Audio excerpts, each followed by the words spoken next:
Hello everyone, welcome to Easy Way to Learn English. Hope so you are doing great. And today in this video, I will go through a story and I will make you understand the words coming in the story and some meanings, and I will also make you understand the tense of the sentence कि कौन सा sentence किस tense का है और उसमें हमने जो वर्ड्स यूज़ किए हैं, एक्सेप्ट दीज वर्ड्स हम और कौन कौन से वर्ड्स वहाँ यूज़ कर सकते थे, मीन्स सिनोनिम्स। मैं आपको वो भी बताऊंगी। तो लेट्स गेट स्टार्टेड। एक दिन गौतम बुद्ध बाजार जा रहे थे। उन्होंने कुछ व्यक्तियों को देखा, वे सब चिंतित थे। गौतम बुद्ध ने उनमें से एक व्यक्ति से पूछा, तुम कहाँ से आ रहे हो?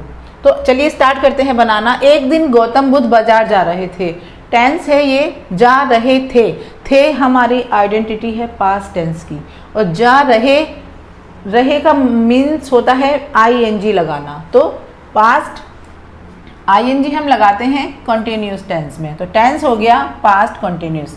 तो अब चलिए स्टार्ट करते हैं। एक दिन गौतम बुद्ध बाजार जा रहे थे। वन डे, एक दिन, one day Gautam Buddha was going to market। एक दिन गौतम बुद्ध बाजार जा रहे थे। उन्होंने कुछ व्यक्तियों को देखा। उन्होंने, अब उन्होंने लिखा है हिंदी में, लेकिन सिंगुलर सब्जेक्ट है कि गौतम बुद्ध तो सिंगल पर्सन थे, तो उन्होंने कुछ व्यक्तियों को देखा। ही सॉ सम पीपल भी लगा सकते हैं, मैन भी लगा सकते हैं, पर्सन्स भी लगा सकते हैं। तो हम लगा रहे हैं यहाँ पर मैन। ही सॉ, देखिए सेंटेंस यहाँ पर हमारा फिनिश हो गया है, तो यहाँ पर हमने फुल स्टॉप लगा दिया। After the full stop we will use the first letter with capital letter. तो first letter will be capital. उन्होंने कुछ व्यक्तियों को देखा। He saw some man. Man का प्लूरल मैन, MEN, और सिंगुलर MAN, मैन, और this is man. He saw some man. उन्होंने कुछ व्यक्तियों को देखा, वे सब चिंतित थे। ही सॉ सम मैन, दे वर चिंतित। चिंतित के लिए मैंने आपको बहुत सारे वर्ड दिए हैं यहाँ पर, disturbed, upset, anxious, distressed, uneasy and worried. चिंतित के लिए हम इनमें से कोई सा भी एक वर्ड पिक कर सकते हैं, तो मैं लगा देती हूँ यहाँ पर वरीड। दे वर वरीड और दे ऑल वर वरीड, पर मीनिंग सबका सेम ही होगा। दे वर वरीड, वे सब चिंतित थे। वे गौतम बुद्ध ने उनमें से एक व्यक्ति से पूछा। उनमें से एक, वन ऑफ देम।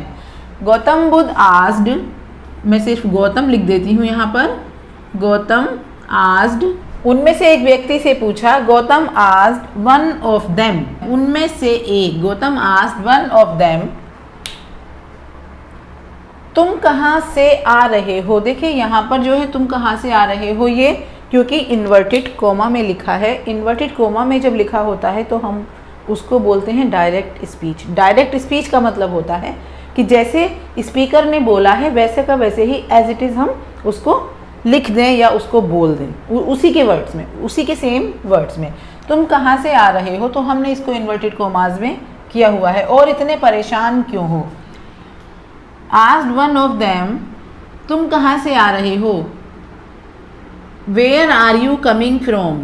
मैं फ्रॉम को पहले भी लगा सकती हूँ, लेकिन मैं लास्ट में लगा रही हूँ। Where are you coming from. और इतने परेशान क्यों हो? And why are you so, परेशान की क्या है, मैंने आपको बहुत सारी बताई थी। Disturb, upset, anxious, distressed, uneasy, worried. And why are you so upset. अब हमने वरीड एक बार लगा दिया है तो हम वरीड को रिपीट नहीं करेंगे, बहुत सारे मीनिंग होते हैं तो कुछ भी लगा सकते हैं। Why are you so upset और why are you so distressed, and question mark is must. तो इसको हम इन्वर्टेड कोमा को क्लोज कर देते हैं, क्योंकि यहाँ पर इन्वर्टेड कोमा क्लोज हो गया है। उस व्यक्ति ने उत्तर दिया। उस व्यक्ति ने, दैट मैन या दैट पर्सन और दैट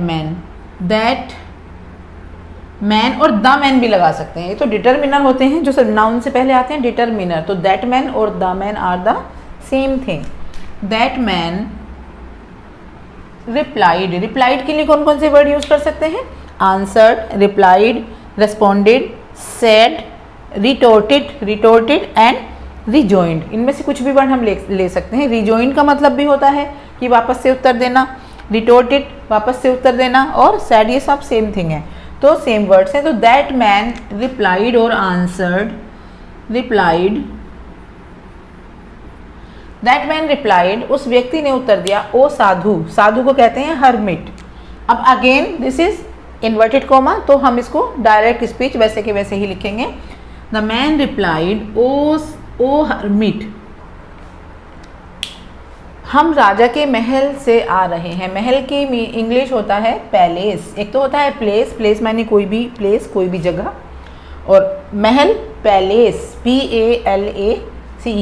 और हम राजा के महल से आ रहे हैं। वी आर कमिंग फ्रॉम, आ रहे हैं कौन सा टेंस है किसका साइन है, प्रेजेंट का, और आ रहे ING कंटिन्यूस का, तो हो गया प्रेजेंट कंटिन्यूस। हम राजा के महल से आ रहे हैं। We are coming from the palace, spelling में थोड़ा सा फर्क है, ए लग जाता है P के बाद। From the palace of the king, palace of the king, राजा को जानते हैं सब, तो हमने दा लगा दिया क्योंकि वो नोन पर्सन है। From the palace of the king, हम राजा के महल से आ रहे हैं। हम एक डाकू की शिकायत करने गए थे या करने जा चुके थे किसका साइन है, पास्ट का, और काम हो चुका था, वो पहले ही जा चुके थे, तो परफेक्ट हो चुका, यहाँ पर काम हो चुका है, तो परफेक्ट और past means past perfect tense. Okay right, past perfect tense क्योंकि काम हो चुका है और थे का साइन है, तो करने गए थे पास्ट परफेक्ट टेंस है। हम एक डाकू की शिकायत करने गए थे। डाकू की होती है डेकोइट, और डेकोइट रोबर भी कह सकते हैं। डकैत एक वर्ड होता है हिंदी में डकैत, लेकिन वो इंग्लिश वर्जन भी उसका डकैत ही है, तो हम इंग्लिश में भी डकैत उसको बोल सकते हैं। फ्री बूटर्स भी बोल सकते हैं। लुटेरा भी हिंदी का वर्ड है, और लेकिन वो इंग्लिश का वर्ड भी है, क्योंकि हमने हिंदी में बोलना सीखा है इसलिए हमें हिंदी का ही पता है, बट इंग्लिश में भी हम लुटेरा बोल सकते हैं। तो या इस डेकोइट के सिनोनिम्स हैं डेकोइट, रोबर्स, डकैत। इंग्लिश इसका प्रोनाउंसिएशन होगा डकैट। फ्री बूटर, लुटेरा एंड बैंडिट, बैंडिट भी डाकू को ही कहा जाता है, ठीक है ना।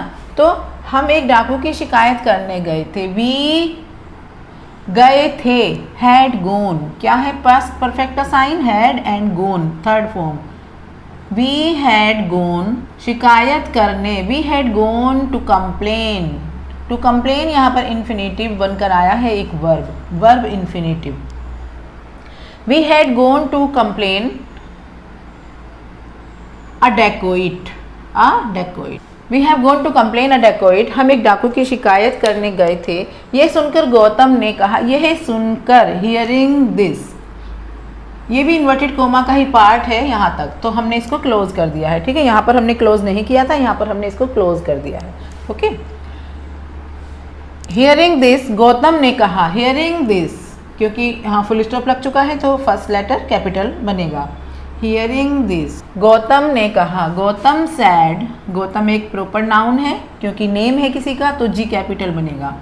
Hearing this, Gautam sad, again हम इन्वर्टेड कोमा में लिखेंगे क्योंकि ये फिर से डायरेक्ट स्पीच आ रही है। गौतम ने कहा, मुझे उस डाकू के विषय में और अधिक बताओ। Tell me something more, tell me some more about the dacoit, उस डाकू के विषय में।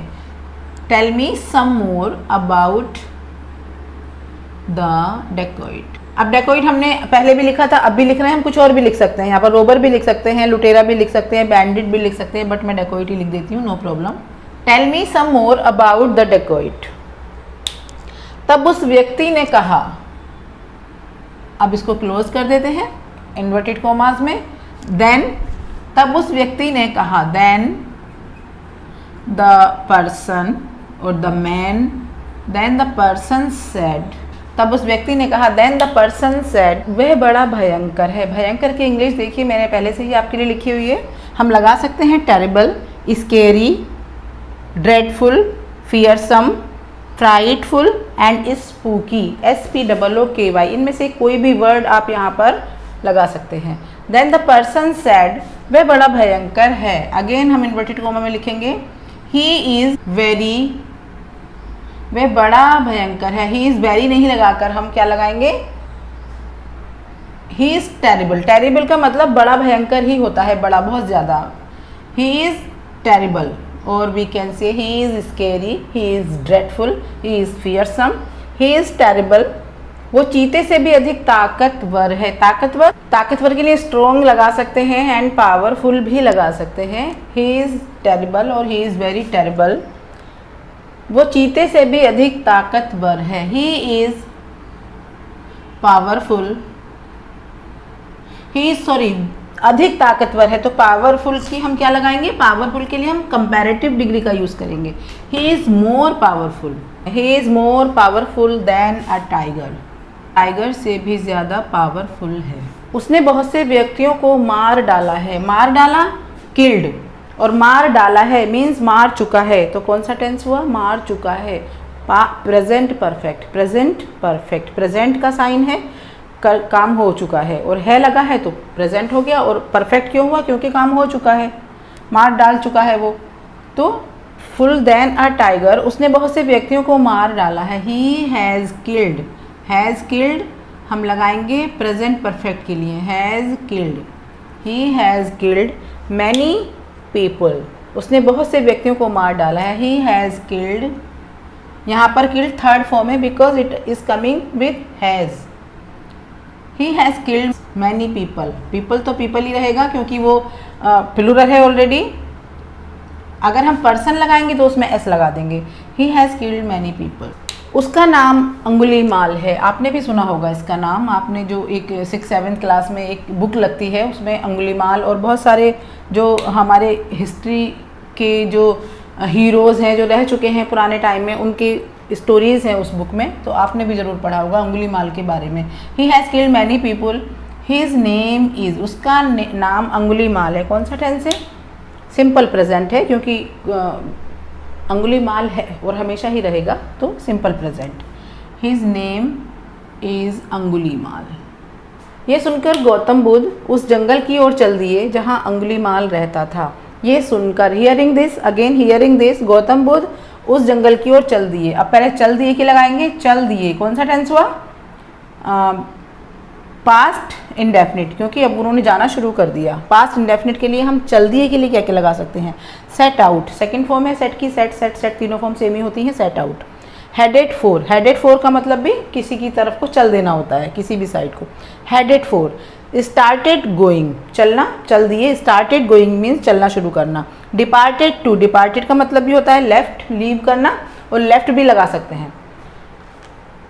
तो इसके सिनोनिम्स इतने सारे हैं, आप इसमें से कोई भी यूज़ कर सकते हैं।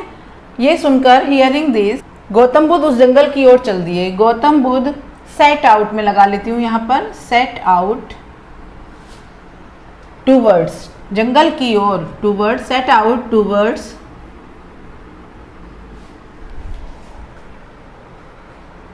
उस जंगल की ओर, towards that forest, towards that forest. His name is Angulimal.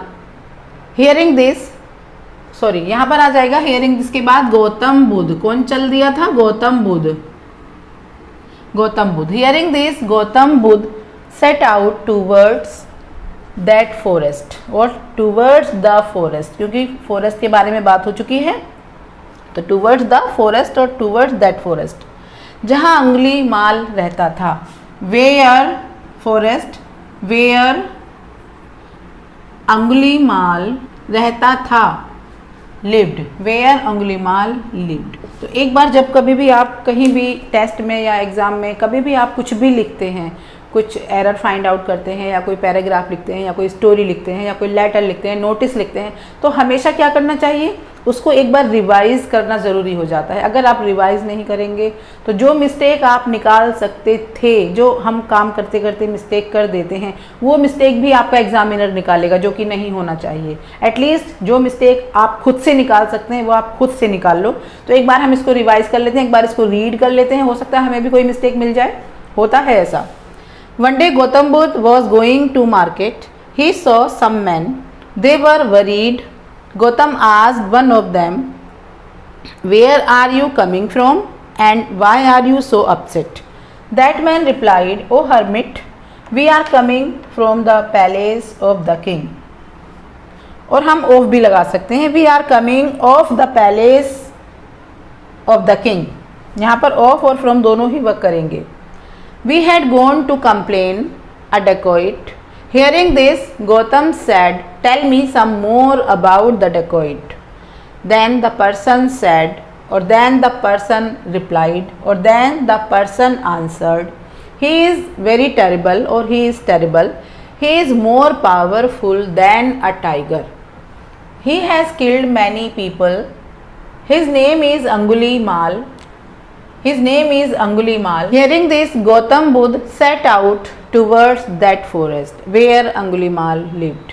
Okay guys, thank you so much for being with me till the end. I hope you have learned something new and some new vocabulary or new words from this video. If you want to improve your English, so please keep watching my videos and keep liking my videos, and please subscribe to the channel if you haven't.